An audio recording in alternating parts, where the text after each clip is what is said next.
오늘 말씀 제목을 하나님 나라에서 영광을 받기 위하여라고 이렇게 정했습니다.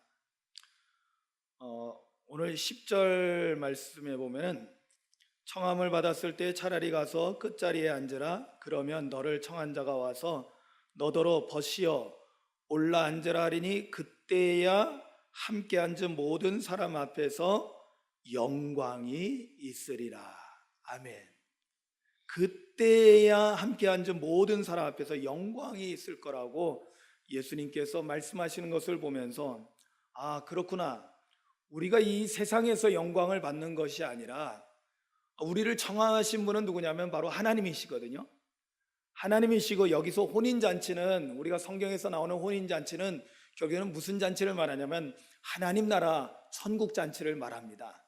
하나님 나라에서 이루어지는 잔치, 천국 잔치를 말하기 때문에 바로 이때의 영광을 받는다는 것은 결국에는 무엇을 의미합니까? 하나님 나라에서 우리가 영광을 받는다는 것을 의미하는 것입니다. 세상에 많은 사람들이 이 땅에서 살면서 이 세상에서의 삶이 전부라고 생각하면서 살아가는 사람들이 사실 거의 대부분입니다. 그러나 우리 그리스도인들은 이 땅에서의 사는 삶은 잠깐이라는 사실을 우리는 너무나 잘 알고 있고, 우리가 영원히 살아야 될 곳은, 그리고 또한 우리가 돌아가야 될 본향은 하나님이 계신 곳, 하나님 나라라는 사실을 우리는 너무나 잘 알고 있습니다. 아멘이죠. 그런데 문제는 머리로만 알고 있느냐, 진정으로 온 몸과 온 마음으로 하나님 나라를 정말로 경험하고 느끼고 바라보고 사모하며 살고 있느냐의 차이인 것 같습니다. 사실 너무나 안타깝게도 한국교회의 현 주소를 보면은 한국교회는 지금 너무나 하나님 나라보다는 지금 이 땅에서 어떻게 하면 복받고 잘 먹고 잘 살 것인가에 대해서, 어떻게 하면 세상에서 영광받고 어떻게 하면 세상에서 잘 될 것을, 그것을 너무나 추구하고 있는 그런 변질된 모습을 보이고 있는 것이 오늘 한국교회의 현실인 것 같습니다. 최근에 영적으로 깨어있는 몇몇 분들에 의해서 번영신학에 대해서 엄청난 그러한 경계를, 그리고 주의를 기울이고 말하고 있는 것을 보게 됩니다. 번영신학이라는 것은 다름 아니라 이 땅에서 잘 되는 것에만 우리가 추구한다라는 거예요. 이 땅에서 형통하고 복받는 것에만 너무나 집중하다 보니까 하나님 나라는 깡그리 잊어버리고 살고 있다라는 것입니다. 여러분, 성경을 보면 그렇습니다. 아브라함이라든지 다윗이라든지 수많은 사람들이 이 땅에서 많은 복을 누리셨습니다. 아멘이죠. 여러분, 우리에게도 이런 복이 있기를 소망합니다. 그러나 그 복은 영원한 한 겁니까? 그 복은 큰 겁니까? 그렇지 않습니다. 이 땅에서 누리는 복은 잠깐인 거고, 그리고 그닥 크지 않은 것입니다. 요즘 시편 말씀을 묵상하고 있는데요, 새벽마다 시편 말씀을 묵상하고 있는데, 시편에서 다윗 왕의 시편들이 제일 많이 있습니다. 그 다윗 왕의 시편들을 쭉 다시 한번 보면서 다윗의 영성을 제가 다시 한번 확인해 보게 됩니다. 그는 왕이었지만은 하나님 앞에서는 한낱 종에 불과했습니다. 할렐루야. 그는 이 땅에서 누리는 어떠한 부귀 영화 그다지 별로 중요하게 여기지 않았습니다. 그에게 가장 중요한 것은 하나님이었습니다. 하나님이 계시면은 자기는 모든 것을 소유한 것이고, 하나님이 안 계시면은 자기의 인생은 송두리째 소멸된다라는 그런 느낌을 가지고 살아갔던 사람이 바로 다윗이고, 그런 영성이 다윗의 영성이라는 사실을 시편 말씀을 보면서 다시 새삼 확인하고 있습니다. 이 땅에서 복을 받고 살지만 그러나 땅의 것에 집중하지 않았다는 것이죠. 무엇을 바라보고 있습니까? 하나님 나라를 바라보고 있다는 것입니다. 여러분, 예수님께서 이 땅에 오셔서 성육신하셔서 이 세상 가운데서 짧은 생애를 사시고 떠나가셨는데, 여러분, 예수님께서 이 땅에서 그 사신 짧은 생애 중에서도 또 공생애는 3년이라고 우리가 알고 있는데 3년 동안 예수님께서 선포하신 내용의 핵심은 무엇인지 아십니까? 바로 그것은 하나님 나라입니다. 하나님 나라. 여러분, 예수님이 전하신 복음의 핵심이 뭐라고요? 하나님 나라. 하나님 나라.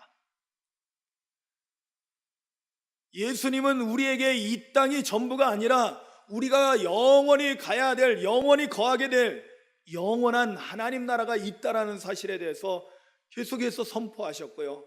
그리고 온몸으로 그것을 보여주셨습니다. 이 땅에서는 하나님의 아들이신 예수님도 죽임당할 수밖에 없습니다. 그러나 부활하셔서 승천하셔서 하나님 나라에 지금도 계시는 줄로 믿습니다. 아니, 영원토록 계시는 줄로 믿습니다. 여러분, 예수님께서 이 땅에 성육신하셔서 오신 이유가 뭐냐면 그 목적에 대해서도 예수님은 이렇게 말씀하고 있습니다. 우리가 누가복음 말씀을 계속해서 보고 있기 때문에 사복음서에 전체적으로 많이 있지만은 누가복음에 있는 말씀을 가지고 제가 여러분들에게 전해드리겠습니다. 누가복음 4장 43절에 예수님이 이렇게 말씀하십니다.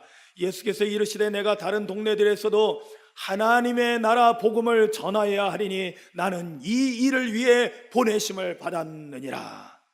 아멘. 이 일은 무엇입니까? 하나님 나라의 복음을 전하는 거예요. 뭘 전해요? 하나님 나라의 복음. 그러니까 우리가 하나님 나라 백성이 된다는 것이 그게 우리에게는 기쁜 소식이라는 거예요. 아멘이죠? 여러분, 예수 믿는다는 게 왜 복이 될까요?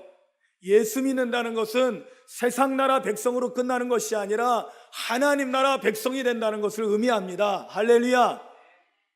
예수 믿고 구원받았다는 것이 하나님 나라 백성이 되는 것을 의미해요. 그래서 예수 믿는 것이 복음입니다. 왜? 그것이 바로 하나님 나라 백성이 되는 길이기 때문에 그렇습니다. 그 이후에도 예수님은 제자들에게도 무슨 사명을 주시는지 아십니까? 제자들에게도 바로 하나님 나라를 전하는 사명을 주신 것입니다. 누가복음 8장 1절에 누가복음 6장 20절입니다. 예수께서 눈을 들어 제자들을 보시고 말씀하십니다. 너희 가난한 자는 복이 있나니 하나님의 나라가 너희 것입니다 라고 말씀하면서 너희가 가난하게 살지만, 이 땅에서는 가난하게 살지만 그러나 그것이 오히려 복이다. 왜? 하나님 나라가 너희 것이 될 것이니까. 그러면서 제자들에게 명령하십니다. 8장 1절에 이렇게 말씀합니다. 그 후에 예수께서 각 성과 마을에 두루다니시며 하나님 나라를 선포하시며 그 복음을 전하실새 12제자가 함께하였고, 12제자가 함께하면서 그들이 배운 것은 뭐냐면 하나님 나라를 전하는 사명을 그들은 받게 되었고 그 일을 감당하라고 했던 것입니다. 그렇습니다. 누가복음 9장 60절에는 그래서 예수님께서는 너희들도 나아가서 하나님 나라를 전파하라고 명령하셨던 것입니다. 그럼 우리도 예수님의 제자라면은 뭘 선포해야 돼요? 뭘 전해야 돼요? 하나님 나라를 전해야만 합니다. 그런데 문제는 뭔지 아세요? 하나님 나라를 전해야 되는 사람들이 이 세상 것에만 만족하고 있고 이 세상 것에 치중하고 있다면 어떻게 하나님 나라를 전할 수 있겠습니까? 이 세상 것, 좋은 것들을 추구하고 있다면, 여러분, 예수님과 계속해서 적대 관계에 있던 바리새인들, 당시에 영적인 그 지도자들이죠. 유대 사회의 굉장히 중요한 종교 지도자들, 이 사람들은 어떻게 살았느냐면요, 예수님의 추구하는 삶과 완전히 반대되는 삶을 살았습니다. 그 삶은 뭐냐면 바로 세상에서 존경받고 세상에서 잘되고 세상에서 높아지는 것을 추구하며 살았던 것입니다. 그래서 예수님께서는 그런 사람들에 대해서 이렇게 말씀하셨습니다. 마가복음 12장 38절에 이렇게 말씀합니다. 예수께서 가르치실 때 이르시되 깃옷을 입고 다니는 것과 시장에서 문안받는 것과 회당의 높은 자리와 잔치의 윗자리를 원하는 서기관들을 삼가라고 말씀합니다. 서기관들은 율법 학자들 가운데, 바리새인들 가운데 특별한 사람들을 의미합니다. 누가복음 11장 43절에 이렇게 말씀합니다. 화 있을진저 너희 바리새인이여, 너희가 회당의 높은 자리와 시장에서 문안받는 것을 기뻐하는도다. 여러분, 여기서 우리는 예수님의 가치관하고 그리고 바리새인들의 가치관이 엄청나게 상반된다는 것을 우리는 깨달아야만 합니다. 예수님의 가치관은 어디에 있어요? 하나님 나라에 있습니다. 바리새인들과 서기관들과 율법학자들의 가치관은 어디에 있습니까? 이 세상에서 존경받고 이 세상에서 높아지고 이 세상에서 잘 되는 것에 집중되어 있다는 것을 예수님의 말씀을 통해서 그들의 행위를 통해서 우리가 알 수 있다는 것입니다. 오늘 본문 말씀도 바로 그러한 맥락에서 봐야 된다는 것입니다. 예수님께서 청함받은 사람들이 그 식사 자리에 왔잖아요. 식사 자리에 와서 보니까 청함받은 사람들 가운데 바리새인들이 다들 높은 자리에 가서들 앉으려고 합니다. 높은 자리라는 것은 뭐냐면은 당시에 이렇게 식사를 하게 되면 이렇게 U자 모양으로 이렇게 앉게 되는데 가운데 삥 둘러서는 그 중간이 높은 자리예요. 중심이 되는 자리. 그 옆에는 그 좀 낮은 사람들이 앉게 되고 제일 끄트머리는 말석이죠. 말석. 그렇게 되어 있는 구조로 되어 있습니다. 그런데 가운데 중간에 바리새인들은 앉기를 즐거워했다는 거예요. 왜? 자기네들이 중심이라고 생각했기 때문에. 예전에 그 유명한 그 예화 가운데 보면은 어느 랍비가 왕의 잔치에 청함을 받았는데요. 자리를 딱 자기 자리인 줄 알고 딱 당연히 가서 앉았는데 거기가 어디냐면 왕하고 왕비 사이 자리더라는 거예요. 그 정도 일화가 있을 정도로 유대인 랍비들은 마땅히 자기가 제일 중심 자리에 있어야 된다라고 생각을 하고 가서 그 자리에 앉는 것입니다. 여러분, 하나님 나라에서 영광을 받기 위해서 오늘 예수님께서 내리신 두 가지 명령을 여러분들 들으셔야만 합니다. 첫 번째 명령은 뭐냐면 8절에 나와 있는데 혼인잔치에 청함을 받았을 때 높은 자리에 앉지 말라는 명령입니다. 높은 자리에 앉지 말라. 여러분, 하나님 나라에서 영광을 받기 위해서는 우리는 절대로 높은 자리에 앉지 마시기를 주님의 이름으로 축원합니다. 이 세상에서 높은 자리를 추구하지 말라는 것입니다. 높은 자리에 앉지 말라는 것입니다. 왜 그러냐? 오늘 예수님께서 그런 말씀하십니다. 8절 이하에 그렇지 않으면 너보다 더 높은 사람이 청함을 받은 경우에 너와 그를 청한 자가 와서, 청한 자는 누구냐면 주인을 말합니다. 주인이 와서 더 높은 사람이 왔으니 이 사람에게 자리를 내주라는 거예요. 그때는 어떻게 해요? 좀 우리 애들 말로 쪽팔리게 되는 거예요. 얼굴에 부끄러워지는 거예요. 자기가 제일 높은 자리에 앉아 있었는데 일어나서 저 내려가라는 거예요. 그럼 어디로 가게 되는 거예요? 이미 다른 사람들이 다 앉아 있으니까 아무도 앉지 않는 제일 끝자리 말석에 가서 앉게 된다는 거예요. 아니면 쫓겨나니까. 반면에 두 번째 명령은 그와 정반대이죠. 10절에는 뭐라고 말씀하고 있습니까? 청함을 받았을 때 어디 앉으라고요? 끝자리에 앉으라. 끝자리에 앉으라. 그런데 놀라운 사실은요, 우리가 청함 받았을 때 끝자리에 앉게 되면, 끝자리는 말석을 말해요. 제일 낮은 자리입니다. 그러니까 높은 자리하고 반대해서 완전히 제일 낮은 자리를 말하는데, 제일 낮은 자리에 우리가 앉아 있으면 놀라운 사실은 주인이 와서 여러분 10절 말씀을 잘 보세요. 청함 받았을 때 차라리 가서 끝자리에 앉으라. 그러면 너를 청한 자가 와서, 너를 청한 자는 누구예요? 주인을 말합니다. 하나님 나라 주인은 누구십니까? 하나님 아버지십니다. 그리고 예수님이십니다. 근데 그분이 뭐라고 말씀합니까? 너더러 벗이여, 즉 친구야, 내 친구야, 올라 앉으라 하고는 제일 상속으로 데리고 가서 함께 주님과 함께 앉게 하신다는 것입니다. 할렐루야.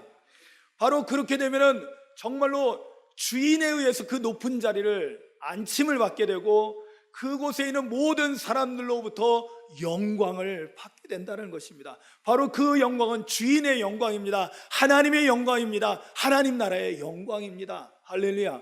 바로 그래서 우리가 하나님 나라의 영광을 받게 된다는 것입니다. 그런데 문제는 여기서 우리가 결단을 해야 된다는 것입니다. 결단을. 그것은 뭐냐면 우리가 세상에서 영광을 받을 것인가? 아니면 하나님 나라에서 영광을 받을 것인가? 이것을 여러분들이 결단을 하셔야 됩니다. 세상에서 영광 받으실 분들은 세상에서 영광을 받으십시오. 그러나 그런 사람들은 하나님 나라에서는 여러분들이 받을 것이 없다라는 것을 깨달으시기 바랍니다. 반면에 나는 하나님 나라의 영광을 위해서 살겠습니다라고 하시는 분들은 오늘 예수님 명령을 들으시고 이 세상에서는 낮은 자리에 가시기 바랍니다. 낮아지시기를 주님의 이름으로 축원합니다. 저는 제가 목회자로서 있지만은 많은 고민을 합니다. 담임 목사가 도대체 뭔가? 목사가 무엇인가? 여러분, 오늘날 제가 그 그림으로 예전에 몇 번 우리 장로님들, 권사님들 다 직분자들 보셨을 겁니다. 제가 생각하고 있는 교회의 조직은 어떤 거냐? 교회의 조직은 우리가 흔히 얘기하죠. 이 일반적으로 세상 조직을 하면은 삼각형 구도입니다. 맨 밑에 말단 직원들이 있고 그 다음에 대리, 과장, 부장 이렇게 올라가서 점점 피라미드 이렇게 삼각형 모습으로 피라미드형으로 올라가서 맨 꼭대기에 사장님, 회장님 계십니다. 그죠? 그게 세상에서는 안정된 구조라고 말씀을 드렸습니다. 그러나 이거는 세상 구조고요. 교회는 하나님 나라의 구조가 되어야 한다고 했습니다.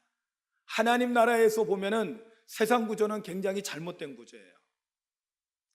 그러면 하나님 나라의 구조는 어때야 되느냐? 교회가 그 하나님 나라의 구조를 따라야 되거든요.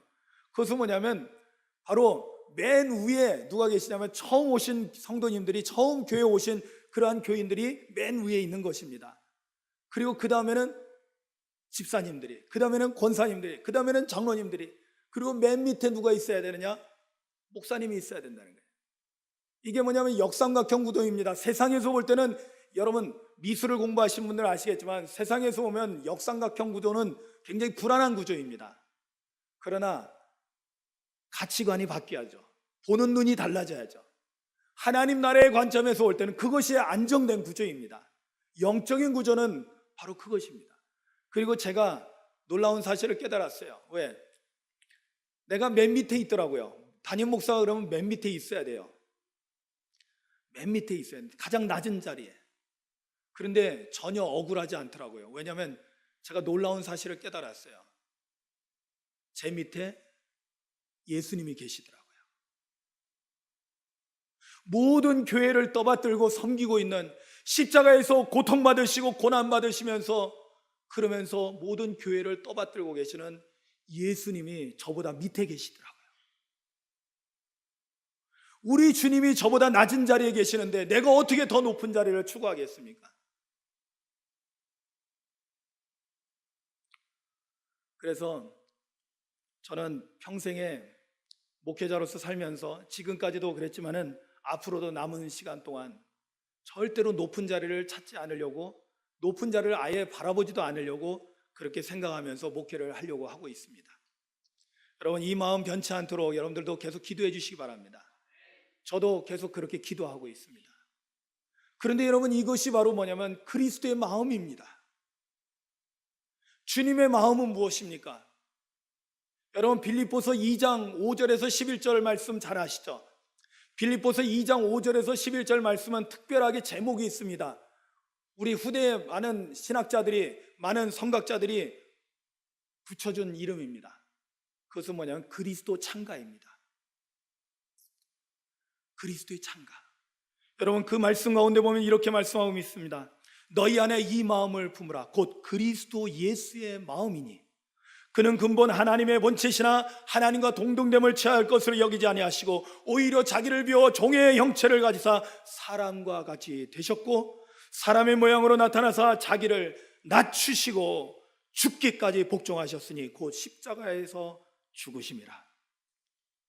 이러므로 하나님이 그를 지극히 높여 모든 이름 위에 뛰어난 이름을 주사 하늘에 있는 자들과 땅에 있는 자들과 땅 아래에 있는 자들로 모든 무릎을 예수의 이름에 꿇게 하시고 모든 입으로 예수 그리스도를 주라 시인하여 하나님 아버지께 영광을 돌리게 하셨느니라. 아멘. 여러분, 오늘 예수님 말씀대로 예수님 명령대로 우리가 지켜 준행하면은요, 여러분 우리에게 절대로 해가 될 것이 없습니다. 왜냐하면 예수님 명령대로 행할 때 우리는 놀라운 하나님 나라 법칙을 우리가 적용받게 되는 것입니다. 여러분, 마지막 11절에는 이것이 하나님 나라의 법칙으로 나오는데요, 11절에 뭐라고 나와 있습니까? 무릇, 한번 같이 읽기를 원합니다. 천천히 11절 말씀 같이 읽습니다. 시작. 무릇 자기를 높이는 자는 낮아지고 자기를 낮추는 자는 높아지리라. 아멘. 여러분, 빌립보서 2장 5절에서 11절 말씀이 무엇입니까? 하나님의 아들 예수님께서 하나님과 동등됨을 포기하시고 이 땅에 종의 형체로 한 단계 낮아지셨어요. 그런데 그 단계로 끝나지 않고 거기서도 더 낮추셔서 십자가에서 죽기까지 복종하셨어요. 예수님은 낮아져서 더 낮아질 수 없을 때까지 낮아지셨습니다. 할렐루야. 그랬더니 어떻게 나와요? 9절에 이러므로 하나님이 그를 지극히 높이셨다. 하나님이 하나님 나라의 주인 되십니다. 하나님께서 예수 이름을 가장 높이셨다라는 것입니다. 이게 하나님 나라 법칙입니다. 우리가 이 세상 가운데서 주의 이름으로 겸손히 나를 낮추고 섬기는 자의 삶을 살면은 하나님 나라에서는 하나님께서 우리를 지극히 높여주셔서 예수님께서, 하나님께서 내 친구야. 할렐루야. 여러분, 하나님께서 여러분들을 내 친구야 라고 해주는 거에 대해서 떫은 거 있습니까? 왜 아멘들 안 하십니까? 여러분, 감격하셔야죠. 하나님이 여러분들에게 내 친구야, 올라와라, 이리 올라와라. 아멘. 그리고 하나님과 예수님과 동등된 자리에 우리를 앉혀주신다는 것입니다. 이거는 가슴 떨리고 흥분되는 일이에요. 이 세상에서 무슨 부귀영화를 누리는 거, 그거는 아무것도 아닌 거예요. 여러분, 이 세상에서 대통령이 됐습니다, 갑부가 됐습니다, 회장이 됐습니다. 그러면 뭐 할 건데요? 주님께서 오늘 밤 그 영혼을 걷어가시면 아무짝에도 쓸모없는 걸.